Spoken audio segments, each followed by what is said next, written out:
Well, good morning. Hi, I'm Danita Hoskin with Alkhemy, and welcome. Thank you. Hi, my name is Denisha Cole. Good morning. Awesome.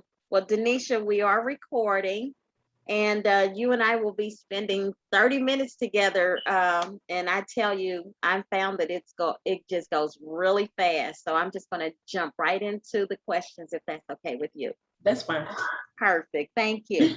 So, first question. Tell us a little bit about yourself. Well, again, my name is Denisha Cole. I am born and raised in Indianapolis, Indiana, on the Far East Side, the Post Road area. I went to Arlington High School, graduated in 2002. I went to college. I'm a mother to an 8-year-old. I homeschool. Part-time, I'm a chaplain. I'm all about community. And I'm just glad to be a part of this incubator. Thank you so much, my fellow Golden Knight. Yeah. I too went to Arlington High School. Yeah. So yes, thank you. I haven't seen many nights in a long time, so it's good Right. to see you. Um, so tell us what led you to apply for this program. Well, I have always seen Kheprw Institute just on social media, or I've heard about it in the community. Well, the day before the deadline, I just happened to get an email. And I was like, well, maybe this is what I'm supposed to do, because I haven't gotten an email from them. I think the last time I had any type of correspondence from them was they had a conference, and it was talking about co-ops and collectives. And that was and that was like last year during the beginning of the pandemic. So when I got that email, I was like, well, maybe this is what I'm supposed to be doing, because I've started a business, but I haven't put myself out there or promoted myself or my business. So I'm like, well, maybe this is what I'm supposed to do to get out of my comfort zone and to let people see what I have to offer. Awesome, awesome. Thank you. Mhm. So what does your current network look like? Your As far as, network of support. well, I have family, friends, um, yeah, social media. I put it out there every now and again. Like I said, I need to be more in people's faces with what I have to offer. So yeah, I think I would say my family and close people around me. Awesome, awesome. So how far are you in the development of your business? Well, it's actually established. I'm working on my website now. I've been to vendor events. I've been to 3. Well, this will be my 3rd one in September. Um, but it's established, like I said, website, EIN, all the stuff that you have to have a business going. I've done that. And now I just feel like it's the time to get funding and hit the ground running and make sense. Well, Literally. that's right. That's right. Thank you. So Uh-huh. let me ask you this. What does community wealth building mean to you? Community wealth building. Um, the word community to me means people. Um, and building together, that community building together to come with all their talents and gifts to make a community thrive. I think I just look at it like everybody's putting in their gifts and talents in this bucket, and it's going to work for the entire community. Well said. I can actually see it as you was sharing that. So when you hear the term financial capital, what does that mean to you? And what kind of financial capital do you have? Financial capital. First off, that's finances. I think of money, and I think with any business, you have to have that to capitalize on what it is that you're trying to do. And I think for me, that's been my biggest hurdle, trying to get financially stable in what I'm trying to do, get the funding. Being a woman, African American woman, I was just reading statistics that men go after the money. Women, we kind of tend to shy away from it, but I don't want to be that woman. I need I need the funding to make it work. So, and just reading that article, and it made sense. Men are more, outside of the house, women are more inside of the house, so to speak, but there's a lot of more women in corporate, but they're in the corporate world. They're not really venturing off into entrepreneurship because we need that stability. We need that to know that we have. But for me, I want to take the risk, but I also need funding to back up this risk. So. Absolutely, absolutely. So in that same vein, when you hear the term cultural capital, what does that mean to you? And what kind of cultural capital do you have? Cultural capital, I see that as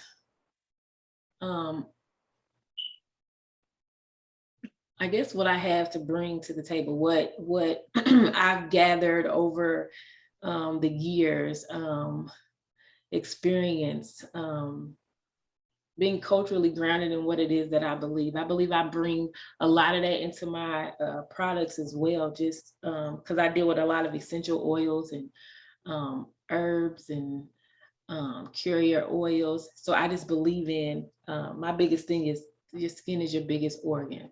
And what we put on it goes in. And I think culturally we have lost some of those essential thoughts, those essential things that we need to keep ourselves being whole and together and just being a whole person. So I think, and I may have ventured off from this question a bit, I feel like, but I think for me that my products culturally speak for what I want to bring forth to a community as a whole.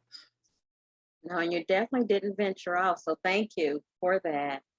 So along that same vein, what does social capital mean to you?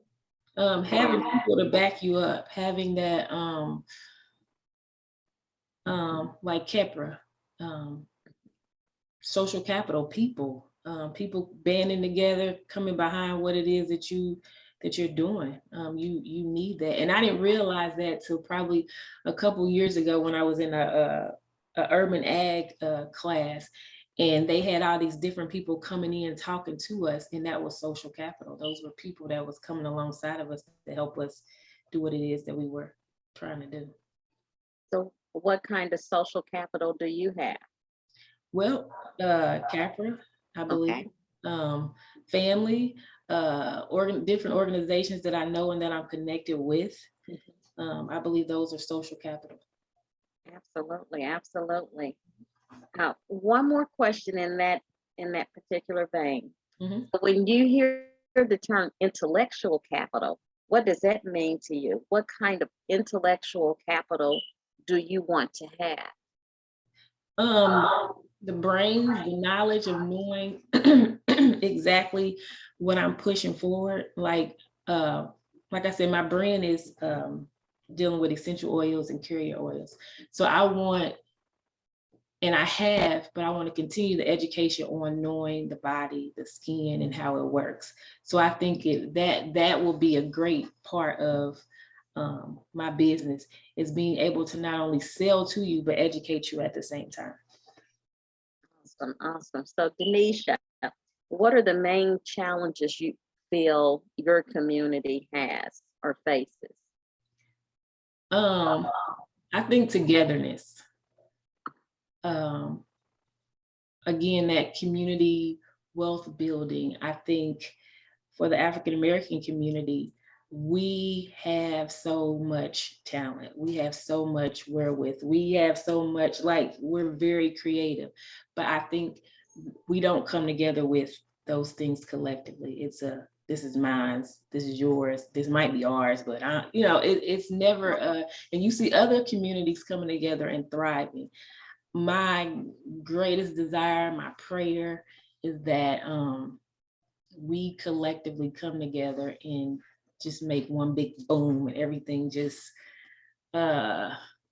transpires into something that will build our community. It takes, I was just telling somebody, because I had went over to And I'm sorry, I'm probably ranting on, but No, you're fine. I'm in your amen corner right now. I went and picked up the t-shirts and the books from over at the house the other day, Mhm. Alkhemy house. So I went over there and picked it up, and a guy had shared with me that there's like 2 or 3 houses on that corner that they all collectively live in, or some live in. And it just put me in the mind, because I used to watch a lot of documentaries on land banking and owning things, but collectively. And in my mind, I'm like, man, if people would just get out of their own way and come together and, do what we need to do, because it's about time. Like it needs to happen. So I'm hoping through um, uh, this whole experience that I'll have, that I can utilize what I have to potentially put into what somebody else has, and we could collectively come together and make something happen as a whole. So, yeah. Wow, thank you. And I think you may have answered this one, but how do you think your business or your ideal will positively impact your community? Just the knowledge of knowing about your skin, and what we put on matters. And I think it's a men's care. Let me back up, because I don't even think I told you what it is. So my business is called Well Groomed Men's Care. So it's like the Bath and Body Works for men. And I think that a lot of our men, there are men that take care of themselves really well, but I think there's some that neglect it, or feel like that's a woman's thing, because the skincare industry targets women. So I wanted to give, like, I make beard oils, beard balms, I make candles, body butters. I'm gonna come with some other stuff later on down the line. But I wanted to pamper and cater to the men while educating them on taking care of their skin and using herbs and different things like that. So I think my business will benefit the men in our community. I mean, taking care of yourself, keeping yourself around long, and it starts with what we put in our bodies. Absolutely. We want them to stay around. Yeah, it's more of us than them. Like, we Yes. need some men. Yes. Absolutely. Denisha, are you a sole proprietor or do you plan to have employees? What's your labor model? Well, right now I'm just LLC. So it's just solely me doing it. But I think as things pick up, like, what I want to do is, like, I want to get some startup funding to get an actual, like, storage, and start putting all my inventory in there, so that I can have that on hand. But then eventually have people come alongside me that I can help show them how to make the products. So it'll be a whole production team. But right now it's just me and my daughter. So she's labeling and mixing a little bit and helping mommy out. But my dream, my prayer, what I visually see is you know inventory galore, and me just being able to push the product while educating the community.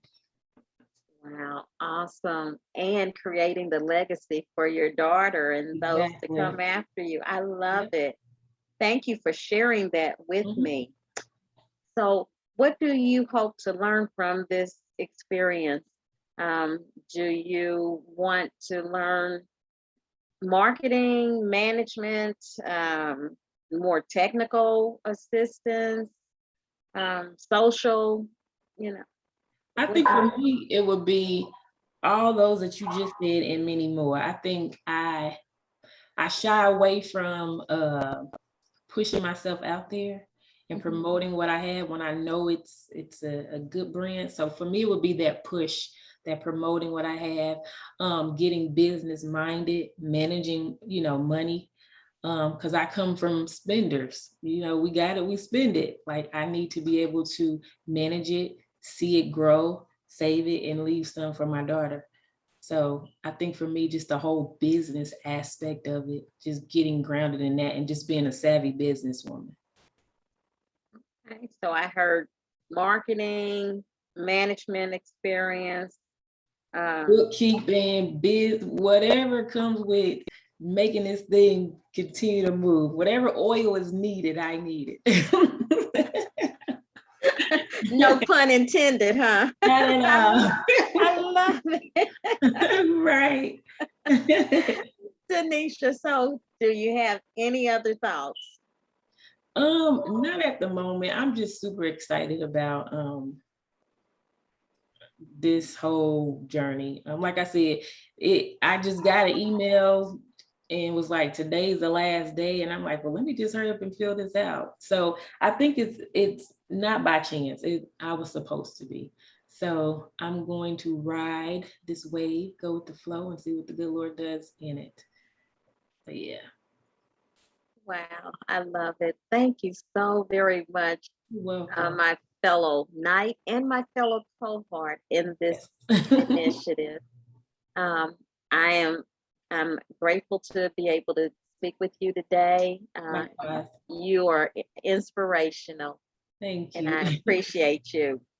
So, with that said, I'm going to say have a wonderful day, and I look forward to seeing you the next time. I don't know, probably continue to be virtual, but that's not such a bad thing. But I'm looking Right. forward to when we have an opportunity to meet personally.